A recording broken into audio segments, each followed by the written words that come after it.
All right, guys, welcome back to the Pocket Mads channel. It's Maddie here, and welcome back to another tier list Tuesday. I'm super excited for this tier list. Today, we're going to be ranking all of the best decks currently in the metagame based on their competitive viability. I'm super excited for this, mainly because we haven't done a tier list for quite some time here on the channel, but also it's been a long time since we had this drastic amount of changes to the metagame. Tons of new decks. The metagame is completely different than it used to be, so this is going to be a really fun tier list. Now, we have about 25 or more, I don't even know, of the most relevant decks currently and so far of this new season. I always like to preface by saying that, you know, if there's something that you wanted me to rank that's not on the tier list, I apologize. If it's not on the tier list, it's mainly just because people haven't been playing it or competing with it in tournaments. So if something hasn't, been played in a competitive setting, we just don't have the data on it. And I like to make these tier lists as objective as possible. So I apologize, but if there's something that you would like my opinions on, comment down below and I will try my best to answer your comment. But before we get into the tier list, guys, I'm going to go ahead and let you know about the $1,500 Pokemon Pocket Tournament this weekend, Saturday, March 7th at 10 a.m. There will be no PMPT tournament this weekend, but PGL has been saving up a ton of money, a ton of prizing for a Pokemon 30th anniversary tournament, and it's going to be one of the largest tournaments we've ever had in Pokemon Pocket. A link to register is going to be down in the description below. I'm really excited about this because we're going to be able to live stream this entire tournament on the Pocket Mads channel this weekend. We have Jay Dankist and Taj as well, our caster team that's going to be kind of running the show on the live stream, and it's going to be super exciting. Link to register down in the description below. You're not going to want to miss this tournament. I want as many people to play as possible because I think that this is a really fun season and it's going to be just an absolutely incredible time. So again, link to register down in the description below. And now let's get into the tier list. So again, we rank these decks, you know, not only based on how well they've done up to this point, because it's been about a week of these new cards, but this tier list is mostly, I would say mostly about how well I think these decks are going to be positioned moving forward for the next week or two. Now, keep in mind, Ranked comes out in, you know, about a week and a half or so. Once, by the time Ranked comes out, the metagame is going to be completely different. So we'll likely do another tier list at that point in time. At the end of the day, guys, you know, we try to use the data in the results as much as possible. This should be an objective tier list, but, you know, if you disagree with something, that's totally fine. And let's just dive right into it. We have a lot of decks. This might be a long video. Yesterday's meta report was a very long video. Today, also probably going to be a pretty long one. Don't forget to like and subscribe, by the way. Let's get right into it. So, in no particular order, we're just gonna go in order of like the cards, or I guess the images that are on the tier list. The first is gonna be Altaria and Gourgiest, and you know I will organize this actually a little bit. So I'm gonna do all of the Altaria decks first because Altaria starts with A, I guess. So the first one is gonna be Altaria and Gourgiest. Now there is three main ways that people are still playing Mega Altaria. Mega Altaria is still one of the best Pokemon in the entire game. I think that this is an incredible card. All of these decks are gonna be definitely very, very viable. Now, Altaria and Gourgiest is the least most played Altaria version so far this season. It has only been 1.4% of the total season so far. It's the 14th most played deck, but it's been performing very, very well. And I think that this data is a little bit skewed, mainly because early in the seasons, Oricorio oftentimes is very relevant. And we've seen that in tournaments recently. Magnezone and Oricorio and other variants has been definitely more popular and a little bit more, impactful this early season, especially since Hydreigon has seen a much more dramatic decline in play in recent tournaments. And I think that that's why, you know, Altaria and Gourgiest is actually a really strong option. It's just a really consistent, great way to play Altaria. You can still utilize Chingling. You can play Gourgiest to, you know, kind of get ahead of the curve and just deal some nice early game damage. And Mega Altaria in general is just one of the best Pokemon in the entire game. None of the Altaria decks are going to be that low on the tier list, if I'm being entirely honest. And I think that this is probably the best way to play Altaria if you're not going to play like a high roll Greninja type variant. If I take a look at the matchup spreads for Altaria, it's got about a 50% win rate into Suicune Baxcalibur, 47 into Suicune, 47% into like Altaria Greninja. But this is a deck that does very well into Bellibolt, and it also does very, very well into really all electric type decks like with Magnezone, which I think does give this deck a very, very solid placement currently in the metagame. I'm going to put Altaria and Gourgiest A tier. I think this is going to be like a nice high A tier placement here. A very, very good deck. Never a bad choice. If you play this in a tournament, you're gonna be killing it. Trust me, this is definitely a very, very solid option. I also try to leave the S tier to be a little bit exclusive. So, there's going to be a lot of decks that are very fringe S tier, but we can't fill the S tier with like too many decks. So that's why we're probably going to have quite a few decks in the A tier. Altaria Gourgiest, to me, definitely a solid A tier placement. I need some water.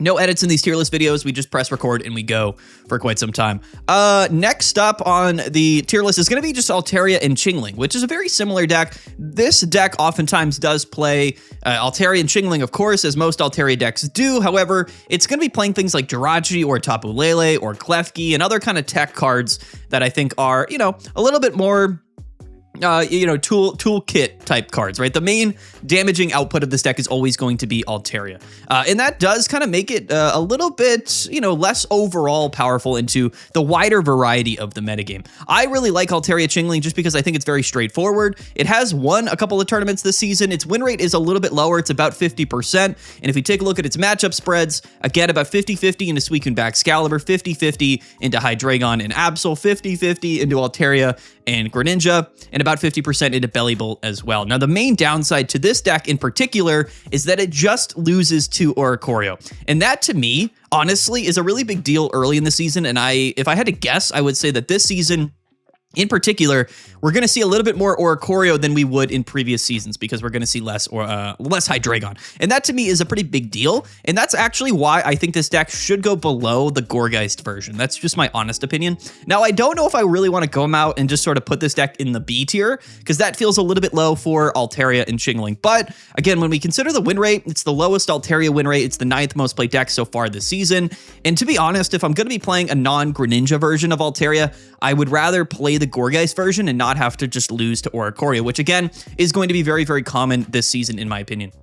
I'm going to be putting Altaria and Chingling probably just B tier. It's probably going to be like top of B tier. Again, it's a very similar deck to Gourgeist, but right now, and in this season particularly, I would probably recommend you play Gourgeist above not playing Gourgeist. And because those decks are so similar, I'm just going to segment them in their own tier. Again, this might be better than B tier, but just because it's so similar to this deck, I want them to be segmented or separated on the tier list. So we're going to go ahead and put that one B tier. Now, next up, though, is going to be Altaria and Greninja. And Altaria Greninja is traditionally one of the most toxic decks of all time.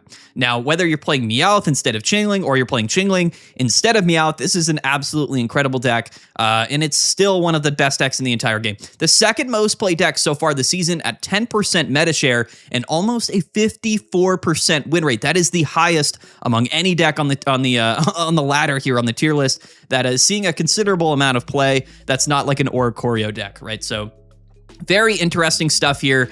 I think Altaria Greninja is just, it's going to be one of the three major decks this season. Now, one of the downsides, I think, to this deck being so popular is that there's really not a lot of true counters to this. I would say the decks that have the best matchup into Altaria Greninja are still Oricorio decks, which is fine. It's good that you could play Oricorio and have a nice winning matchup into this deck, but because this deck is so strong, because it's so like RNG high roll dependent, this is a deck that's going to be able to beat anything at any given time. Again, a 54% win rate overall this season, 50% into Suicune Baxcalibur, 56% into Hydreigon, so a very good Hydreigon matchup, 56% into Bellibolt and Zeraora, and yeah, basically beats everything in the entire game aside from Charizard, which is interesting, and then the Oricorio deck. So to me, I think that this is a top tier deck. One of the big like kind of gatekeepers of the metagame. If you're playing a tournament or when ranked comes out in the future, this is going to be one of the most popular decks and one of the most successful decks. And I do think that this is the best way to play Altaria right now, which to me does kind of warrant this to be an S tier deck. I'm not gonna lie. We're gonna put this S tier. Excuse me. There's not going to be that many decks in the S tier, but this is definitely, I think, going to be one of them. I think we're probably going to put maybe 3 decks at the most in S tier. And honestly, I would say that Altaria and Greninja deserves the S tier placement. This deck is absolutely toxic. Again, whether you play Chingling or Meowth, just the Altaria Greninja combo can be so strong. It's just such a ridiculous deck. I mean, and we also have Sleep Swablu still. Just ridiculous. I mean, just a disgusting deck in Pokemon Pocket. Super oppressive in a lot of different ways. It's gonna go S tier. It's got to go S tier. Next up, though, let's do all of like the Bellibolt / Magnezone decks, because there's a lot of them. So these are all of the lightning type decks in the metagame.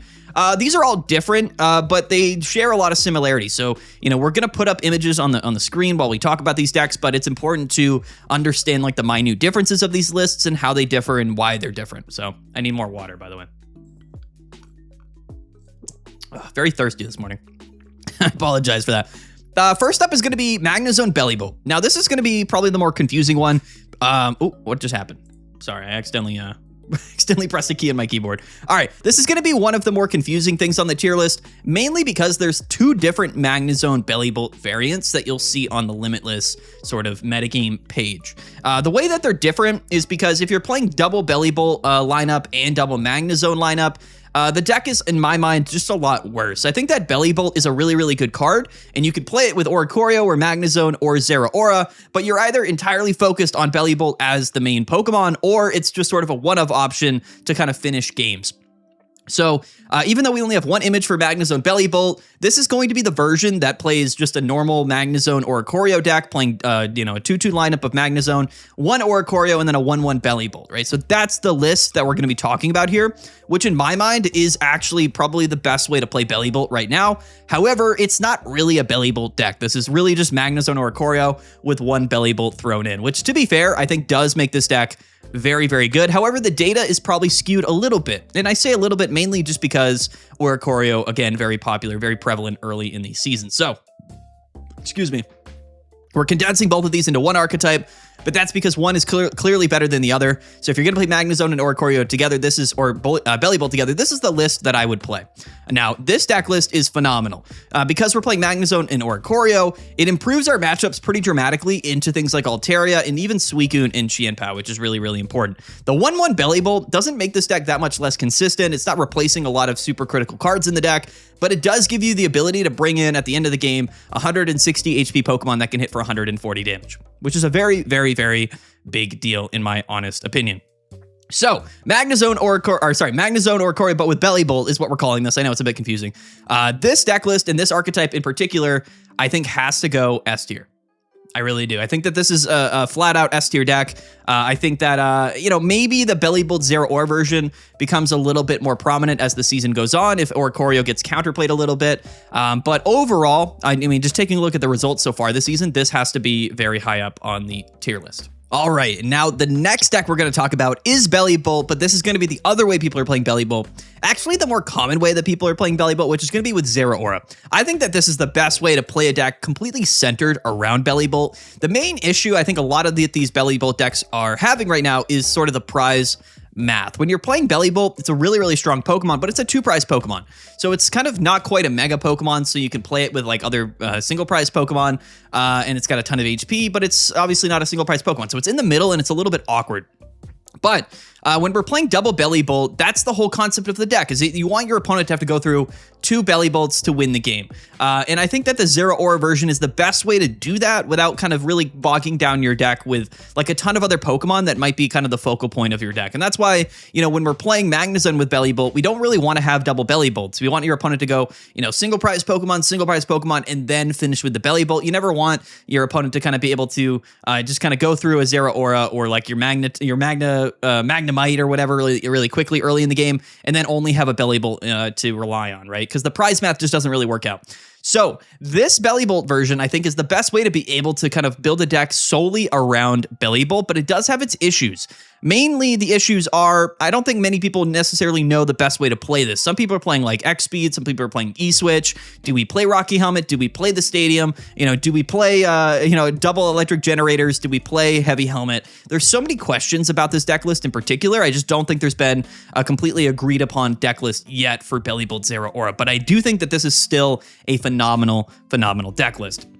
I'm kind of relating this particular Bellibolt deck to how I did it with Altaria, whereas, we have Altaria Greninja in the S tier, but we also have Altaria in like the A and the B tier. To me, there's a clear separation in terms of like meta viability, and I think early on in this season, Magnezone Oricorio has proven to be so effective that it probably is better to just sort of more focus around those cards and building a deck around things like that than to just sort of go all in on the Bellibolt strategy. Now, keep in mind, Bellibolt is one of the strongest Pokemon in the entire game. We do have E-Generator, we have Zeraora, we have Elemental Switch, we have so many different cards in the game that are so good for Bellibolt that this is still a top tier deck in my honest opinion. So Bellibolt Zeraora, I'm going to be putting A tier for now. I'm going to be putting this just right here in the A tier. I think I might actually put it above. I don't know. We'll put it like right. We'll put it up. We'll swap them here. No, we won't. We're just going to keep them like this.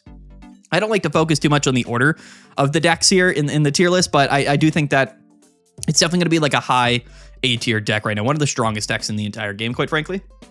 And that's how I feel about it. Now, interestingly enough, we have Magnezone Oricorio, which is, again, separate from Magnezone Oricorio with Bellibolt. I know it's just a bit confusing. This is Magnezone Oricorio, but if you're not playing Bellibolt. And honestly, I think that just playing the one of Bellibolt does make Magnezone Oricorio better, which is why it's really tricky to rank these on the tier list like this, and because all of these decks are so similar. So Magnezone Oricorio without Bellibolt, just standard Magnezone Oricorio, still a very, very good deck. We're going to go ahead and probably also just put this A tier. Again, I don't want to, I definitely want to distinguish, these two decks from this deck, right? So this is basically like, I think, the perfect fusion of both of these decks. And I think that this is probably the best way to play all of these cards. But when you segment them against each other, they definitely have been doing, I guess, just less good in general. That's just sort of my feeling early on the season. This is definitely one of the things that might change a lot as the season goes on. We just don't really know. But for right now, what we're going to do is segment Bellibolt and Magnezone Oricorio into the A tier. And then the perfect combination of them, I think, at the moment is an S tier, I guess, placement, basically. So that's where we're going to put Magnezone Oricorio. Again, just standard old Magnezone Oricorio. Next up here is a very interesting one. This is going to be Magro, or Magnezone and Helioisk. So this is definitely not a bad deck whatsoever. It's funny because this made it all the way to grand finals at our tournament this weekend. However, this is definitely not a popular deck, and it's not a deck I think is going to really take over the metagame as like a solid contender. For instance, only 6 people have played this deck so far this season. One of them, like I said, just happened to make it to grand finals of our 550 player tournament, which is always interesting. And I think that it goes to show that this was just a really specifically good meta call in the metagame for that tournament in general. So what we're going to do with Magnezone and Helioisk is definitely just sort of rank it on, I think, how it'll be throughout this entire season. Again, not a bad deck, but again, there's so many different lightning strategies that this is just not something I think is ever going to be that popular or really be that prevalent in the metagame. I'm going to put this like B tier. This will probably end up being like a lower B tier at the end. This is definitely not a bad deck whatsoever. I think B tier is really a list or a segment of the tier list that we reserve for decks that are definitely not bad, but there's just very similar ways to play the decks that are just a bit better. You know, that's very much B tier to me, right? Kind of niche picks in archetypes that are just sort of more refined in other ways. So that's where we're putting Magnezone Helioisk. We're just going to put a B tier. Shout out to the player that made it to grand finals in our tournament. If Magnezone and Helioisk ends up popping off throughout the end of the season, I'd be surprised, but trust me, I think it was more of a flash in the pan type deal. So that's where we're going to put it. Next up, let's do the fire type decks. I've been organizing this tier list in an interesting way. Let's do the fire type decks. Now, by far, and I would say that pretty confidently, by far the most popular fire type deck in the game is Charizard. It seems to me, for whatever the reason, there could only be one fire type deck. I don't know why that's the case, but every season there's always one fire deck that people choose to play, and they just stop playing any of the other fire decks. But we do have Charizard and Blaziken on the tier list, and these are two very, very different decks. So first off is Charizard, the most popular fire type deck, 11th most played deck this season, just about over 2% of the meta share, and it's operating at about a 48% win rate. That is pretty standard as far as Charizard stuff goes. Now, this is a deck that can win, but it's going to struggle into some very common matchups. Against Oricorio, it greatly struggles. Into Suicune decks, it greatly struggles. But into things like Altaria, it actually has a pretty winning matchup. And into some of the other new stuff in the metagame, things like, of course, Dialga and Gholdengo and Gardevoir and Meowscarada, it's going to do quite well. So the thing with Charizard always, since it was released to the game, is that this is a Pokemon in a deck that is very good into other mega decks, but really bad into anything that's not a mega deck, basically. Which is interesting, because in the season right now, most of the top tier mega decks in the metagame aren't mega Pokemon decks, which is weird, right? So to me, I think Charizard is totally fine. Yet again, I think a very B tier placement. I'm just going to put it like right here. It'll probably be like middle B tier. Not a terrible deck, not something I would ever choose to play, but we're always this close from Charizard becoming like the guy in the season. But I think it's a really important deck because it keeps a lot of these non-mega strategies relevant, because Charizard just struggles into things like Magnezone, Hydreigon, Oricorio, and Suicune, and all of that stuff, you know what I mean? So shout out to Charizard, but unfortunately, I think B tier is still kind of the placement for Charizard. Next up, though, we have Blaziken. And this is weird because I honestly feel like in every sense of the word right now, Blaziken is not a bad deck whatsoever. It's just not a deck I don't think many people are going to play. So honestly, like I've been ranking Blaziken like in the B/A tier for so long, but it really hasn't been that popular of a deck list. And I think a big reason for that was in the past, a lot of people just chose to play Hydreigon because they function quite similarly. Blaziken is just, just a little bit different. But to be fair, I think this season, Blaziken actually has a lot of merit. Blaziken actually does beat Hydreigon, and it does beat things like Meowscarada. It does quite well, actually, into things like Bellibolt if you build it correctly. But the issue with Blaziken is that it's really, really bad into a lot of the Altaria decks, and it's also quite bad into the Suicune deck. So again, just in a really strange placement Blaziken is. It's just in a really odd place. Definitely not a bad deck whatsoever, but against a lot of the stuff that is not going to be high up in the tier list, Blaziken just kind of beats all of those decks because it's really not a bad deck whatsoever. So we're going to put Blaziken B tier, but I think we're going to put it above Charizard B tier. I think like a high B tier is probably fine. I'm just going to put it like, next to Altaria and Chingling. I'm actually going to put it at the top of B tier because I think that this is a deck that could easily be in the A tier. It's just not many people are playing it, so I don't feel as comfortable kind of committing to it, that strongly, But anyway, we'll put Blaziken like top of B tier. Definitely not a bad deck. Shout out to the Blaziken players because this deck is totally fine. It's just people just don't really choose to play it anymore. It's just like old news, sadly, which is always a bit sad. But yeah, we're going to put Blaziken there. Top of B tier. Next up here is going to be, I guess we'll rank some of these like psychic decks. Let's do that. Let's do the psychic type decks. There's not a lot other than Altaria. The psychic type decks really are very niche. I think Altaria really took over the psychic type archetype for a while, and it's got definitely a solid grip on psychic type decks overall. But there are other options, and there's actually a couple of really cool decks that are all psychic type this season. So the first one's going to be Chandelure. This is a deck that popped up last season. Definitely a deck that is not bad whatsoever. But again, this is something that not many people are playing right now. It's the 22nd most played deck in the entire game.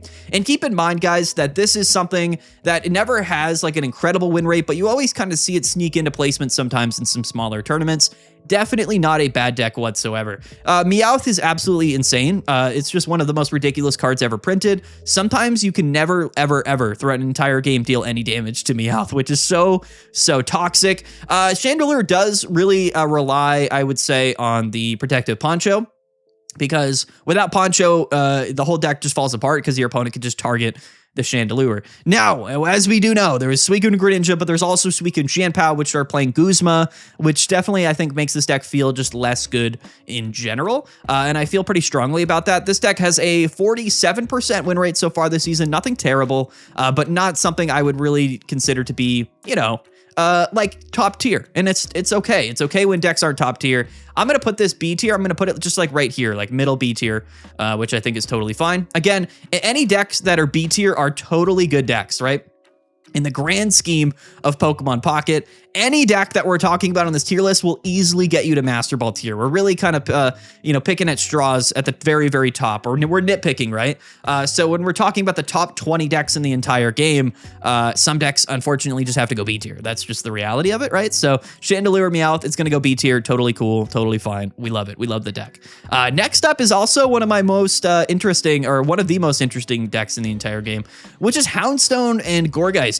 I first looked at Houndstone and I thought it was just going to be another one of those like niche single prize archetypes that just was never going to be like anything that anyone ever really considered. And to be fair, I don't know if this deck will ever see play after this season. Like these types of decks sort of pop up and they do somewhat well and then they kind of like disappear when something new comes out. It's these like not generic, but these like sort of unique, but all kind of fill into the same category of these like single prize, like niche archetypes that are definitely not bad at all. They just are never really considered like top tier meta strategies. You know what I mean? I think that Houndstone Gourgeist is a totally fine deck. That's what I love about this. It's actually the 15th most played deck this season, and it has a 50% win rate. So it's actually not doing bad whatsoever. This is a completely legitimate deck list, even though maybe on paper it seems like a little bit of like a meme type deck. It's really not. It's not a bad deck at all. Again, unfortunately though, this is the type of deck that we kind of have to put just into the B tier because like not many people are playing it. It doesn't have a great win rate. It's just there and it's definitely not bad. I am going to put it above Chandelure just because of the, the Xianpao Gourgeist, or not Gourgeist, the Xianpao, protective poncho thing. And I'm going to put it above Helioisk Magnezone just because I think more people are playing it for sure. I'm going to put it like right here. I'm going to put it just like middle high B tier.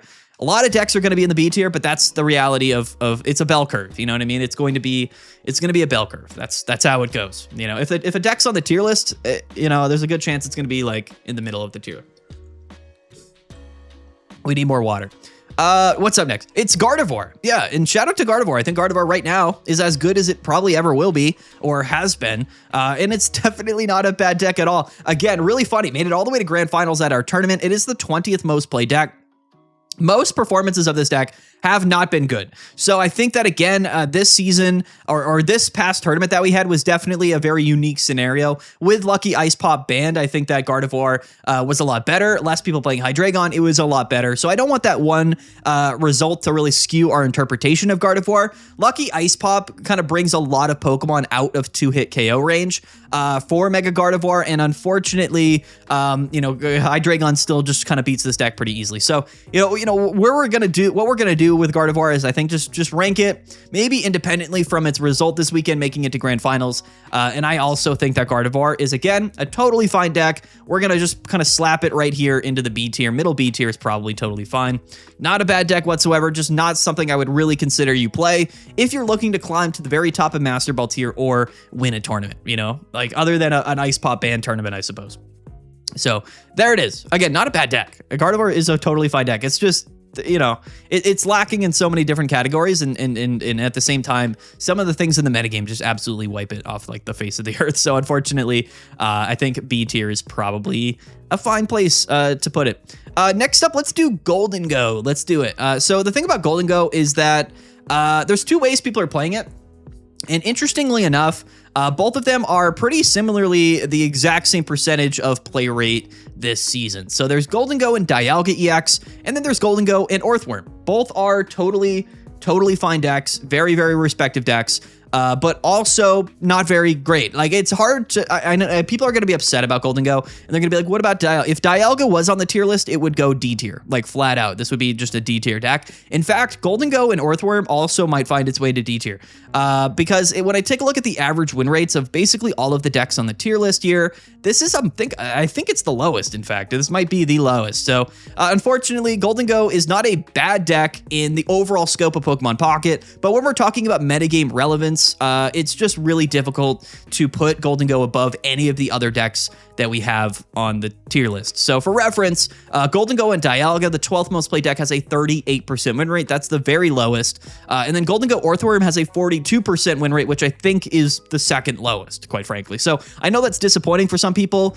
People are going to play this in ranked, and they're just going to have a great time, and that's totally fine. They'll probably hit Master Ball. If you have a 40% win rate, you can hit Master Ball, but this is just not a meta competitive viable deck. And I just apologize to anybody that loves this deck. I don't want to encourage you not to play it. You can play whatever you want, but if you're trying to win tournaments and get to top rank of Master Ball, like, this is not a viable pick. Okay, that's really all I have to say. So all of the Gholdengo haters, I apologize. We're ranking these decks objectively, and this is, I think, going to be, well, you know, okay, let's step back a little bit. Is it D tier? We don't have many D tier decks on the tier list. That's the thing. So, I mean, some deck have to go D tier. Like, that's the reality of it. In the top 25 decks of Pokemon Pocket that are seeing play right now, Gholdengo is performing the worst. And that's generically just that's the truth. I don't know what you guys want me to say. Shout out to Gholdengo. I tried to give it some reprieve there, but I just can't.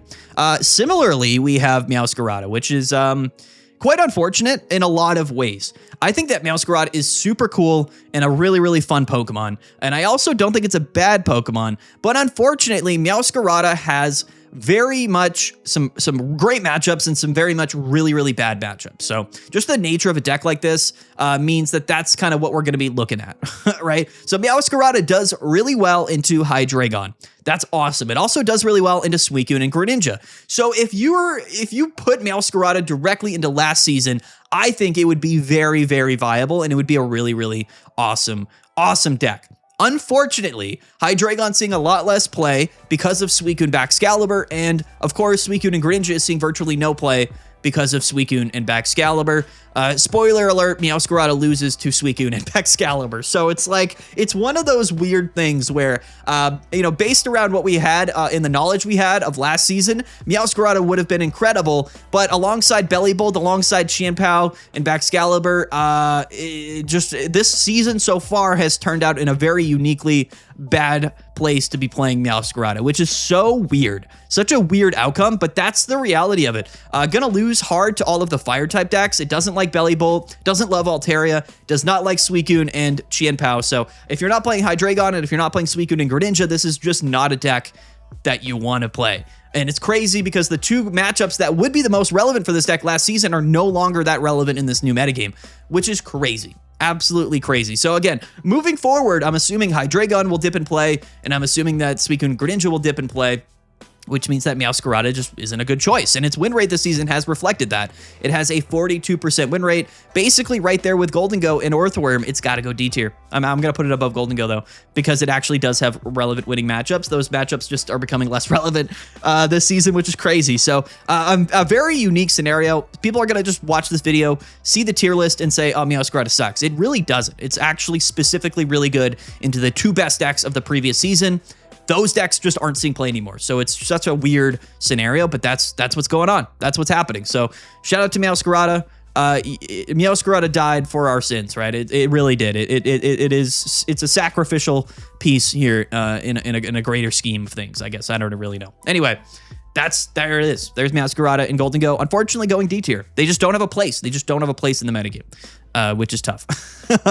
Anyway, next up we have Suicune and Baxcalibur, the absolute legend here. The #1 most played deck this season, 15% meta share and rising, and a 52.5% win rate, which probably will fall a little bit as time goes on, but a very, very good deck. Has absolutely replaced Suicune and Greninja this season, which is crazy, but also very good into Hydreigon, which is massively relevant. This deck is performing very well into virtually everything in the entire season other than Bellibolt in like the lightning type decks, which is, I think, really important to note.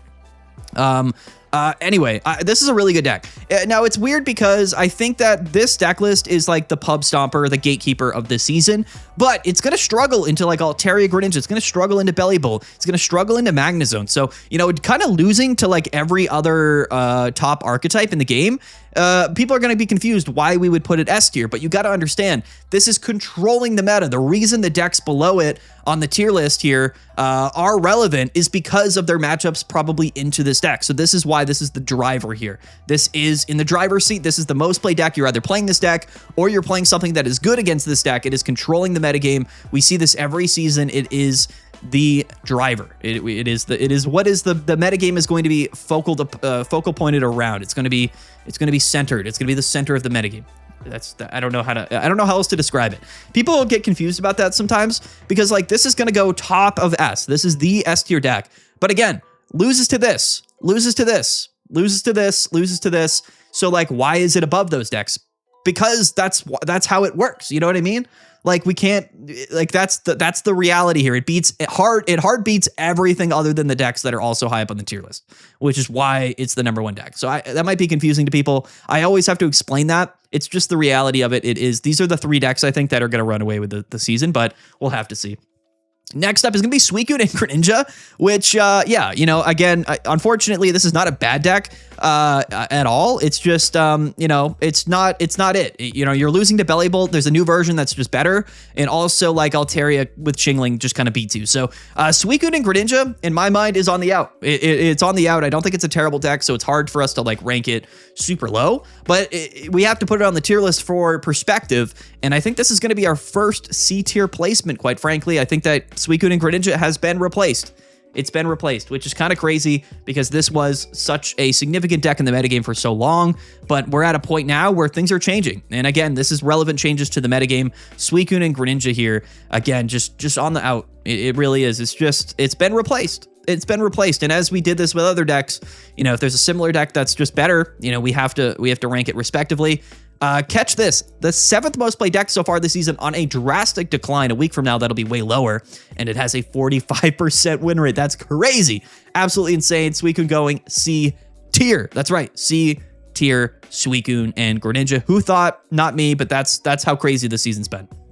Next up is Hydreigon. And, shout out to Hydreigon. Quite frankly, still not a bad deck whatsoever. Now, the unfortunate part about Hydreigon is that it kind of loses to a lot of the other stuff very relevant in the metagame, as well as very specific counters that it always kind of lost to before.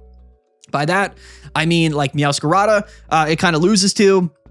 Altaria and Chingling, it kind of loses to, but the new Suicune Baxcalibur deck, it loses to quite poorly. And that's tough, quite frankly. So the two most played decks so far this season being Suicune Baxcalibur and Altaria and Greninja have very, very good matchups into Hydreigon, which means that I think Hydreigon is also going to be on the pretty drastic decline. Now, there might be some people that are still on the Hydreigon train, and that's, again, like totally fine by me. I think Hydreigon is still a strong deck. It's just tough because, the metagame has sort of been shaped to counter it and to be strong against it. And some of these new decks are quite good into it. Has still a very decent chance of beating everything else here. Everything like B tier and below, pretty much, other than like Meowscarada, it's going to do quite well into. Into Magnezone decks, it's always going to be good, right? So if Magnezone and Oricorio is always really relevant, if it's relevant this season, then Hydreigon will have a place for sure. I think Hydreigon has moved from like a tier 0 top tier placement to being sort of a counter meta deck, and a very strong one at that, a very volatile deck. You can still play Ice Pops and you can still do quite well. It's about 50-50 into Bellibolt Zeraora. Again, struggles into the Altaria deck, struggles into Suicune. So this to me has to go, it's still A tier, but it's going to be bottom A tier. I think that this is definitely not a top 5 deck in the game right now, but it's definitely still a totally fine deck list. So far this season, the third most played deck on a drastic decline. So the reason why it's the third most played deck overall this season is because at the very beginning of the season, a lot of people still played it. And then over the last 2 days, 3 days, it's gone way down in play and win rate. So this is something that is going to just keep dropping as the weeks go on. And then eventually it'll kind of rise back up when it needs to counter some of the Magnezone decks, which is why I think it's still relevant in the metagame. A strong enough deck, still an RNG high roll deck, but not nearly as well positioned as it was last season. And the writing was on the wall, quite frankly, last season, because like Leafeon and Ogerpon was seeing a ton of play at the end of last season. Altaria, Greninja saw a ton of play last season towards the end. So the writing was on the wall for Hydreigon. Right now, its time in the spotlight is kind of over, but it might come back. Who knows? It's going to go A tier, bottom A tier for me. Next up is going to be Mega Kangaskhan. We have 2 Mega Kangaskhan decks. The first one is going to be with Oricorio and Greninja, which is definitely still a relevant deck list. I'm trying to actually find it here. This is very good. I think Oricorio is always really good early in the season. So, the Kangaskhan Greninja deck list plays Oricorio and Pichu. Like, that's what this deck is. A very solid deck in the metagame. Like, it's hard for me to rank this because most people just aren't going to choose to play this, but it's still a very, very good deck list. So we're gonna rank this, I think, just appropriately based off of not how well it's been in this first week, but how well it'll be in the future. Probably also, well, let me check the other Kangaskhan deck. Yeah, okay. I mean, this is tough. We're going to put, I think, both of these A tier. I'm going to put Kangaskhan with Greninja and probably also Oricorio, which is really just an Oricorio Greninja deck with one Kangaskhan. I think this is still an A tier deck. It does really well into a lot of different things because it's Oricorio, but then you have Kangaskhan on the back end. It's a very unique deck. I don't think it'll ever be that popular, but definitely a strong deck still. A tier, a totally fine placement. Now we have Daycare Kangaskhan or Dark Kangaskhan, which again is not a very popular deck so far this season. People kind of forgot about it, but very respectable. It still has a winning matchup spread. It's 35-28 so far this season is its record. A deck that I think will remain relevant. It's just a strong deck. I think Kangaskhan is strong, and it's always going to be, I think Kangaskhan's going to be quite good in the Suicune Qianpao meta because it's got too much HP to get sniped on the bench, and with red, you can KO Suicune and Qianpao. So I think those are really, really big deals for Kangaskhan. I'm actually really high on Kangaskhan, and hopefully a lot of these Hydreigon players or play decks that people that play these other decks actually kind of move to Mega Kangaskhan because I actually really like it. So I'm going to put both of these in the A tier. I think both Kangaskhan decks are solid, like low, middle A tier. In fact, I might put them above Hydreigon. I don't know. I don't know, actually. We'll put Hydreigon just above them for now because it has more results so far. But these are definitely not bad decks. And I think I definitely want to segment them above the B tier, quite frankly. So that's what we're going to do. Next up is Leafeon Ogerpon, which is a real deck list. This is not a bad deck whatsoever. I love this deck. Now, unfortunately, it had a pretty specific place in the metagame, which was to beat Hydreigon. Hydreigon very much on the decline, so a deck like this feels just less relevant, excuse me, in general, which is not a bad thing, quite frankly. It's not a bad thing. It's just how this deck list is. So, again, totally fine. The 16th most played deck this season, a 49% win rate, very respectable, very counter to Hydreigon, but it's just going to struggle into a lot of other things, specifically things like Bellibolt and Altaria. So we're going to put Leafeon Ogerpon B tier. I'll put it like just sort of middle road B tier. It doesn't really matter. The B tier is just the B tier. I'm just going to put it like right in the middle. It's not a bad deck whatsoever. I think between Houndstone and Gardevoir is probably a totally fine place for it. So B tier is where it's going to go. Next up, though, we have Mega Lopunny, which people are still playing. Actually, it's the 25th most played deck so far this season, but this has never been a consistent deck. And you would think that fighting's a bit more relevant, but the metagame really isn't that focused around lightning. I mean, it is because Bellibolt's really popular, but the metagame in general is going to be Altaria and Suicune. Like, that's the core of the meta, at least at its most popular. So that's why I think, Mega Lopunny is just not a super considerable choice in this season. If lightning ever became like overwhelmingly popular, things like Bellibolt, then maybe Lopunny is relevant. But the thing with Lopunny is like, it's still a coin flip deck. So even if you're playing Bellibolt, like you still maybe don't even do damage. Like that's the worst part about Lopunny. It's not a terrible deck. It does deserve to be on the tier list, but I think C tier is probably a fine home for our friend here, Mega Lopunny. And honestly, if you disagree with that, like whatever, like it is what it is. It's got a 44% win rate this season, but a small sample size, so it's really hard to like, that's more of a subjective ranking. You guys can disagree, but I don't think anyone's gonna really be up in arms about Lopunny like that.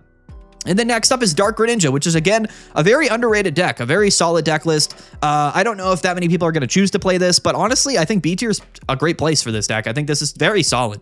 Definitely not A tier in my mind, but pretty high. I'm actually going to put this like top of B tier, like pretty high B tier. I think it's just a good deck, quite frankly. Greninja's still good, Absol's still good, Chingling's still good. It's a weird deck because, like, again, why would you choose to play this deck? But that doesn't mean that it's bad, and that's what the B tier is really all about. These are decks that are totally fine, but don't have like an overwhelmingly super strong matchup spread, or there's just something similar to them that is quite frankly just performing better. And that's really what the B tier is about. So anything in the B tier, very solid, but there's probably just better options in A or S tier.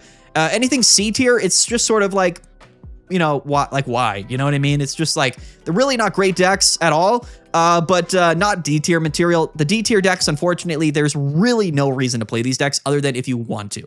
And again, I'm not going to discredit people that play these decks. Play whatever you want to play, but from a metagame competitive standpoint, these decks just do not have a home in the current metagame, unfortunately. Everything A tier, very good. The A tier, this might be the best A tier we've ever had in Pokemon Pocket here, because I think all of these decks are phenomenal. I really, really do. They just maybe aren't popular enough to really garner like S tier rankings. And then the decks in A and S tier, guys, this is what I think is going to be the meta. I think when people look at the metagame, they think about, the top 2 or 3 decks. This is them, I think. I think this is what we have. We got Suicune, Baxcalibur, Altaria, Greninja, and Magnezone, and Bellibolt. There are some Bellibolt deck to some degree that might change, but Altaria, Greninja, and Suicune, Baxcalibur are not going anywhere. These are the top decks of the season, and this is my tier list. This is my initial meta tier list, guys. Comment down below. Let me know what you guys think. I got to get out of here because it's been a long video, but thank you guys so much for watching. Don't forget to like and subscribe. Stay tuned. Go and register for the tournament this weekend. $1,500 cash. Absolutely insane tournament. Comment down below. What do you agree with? What do you disagree with? Don't forget to like and subscribe. Stay tuned for our videos coming up in the upcoming week because it's going to be super fun. New meta, new cards, super hype, a crazy tier list, not like anything we've ever seen before, and I'm really excited about it. All right, guys, let's get out of here. Peace out. Have a good one. We'll see you guys later. And yeah. Bye.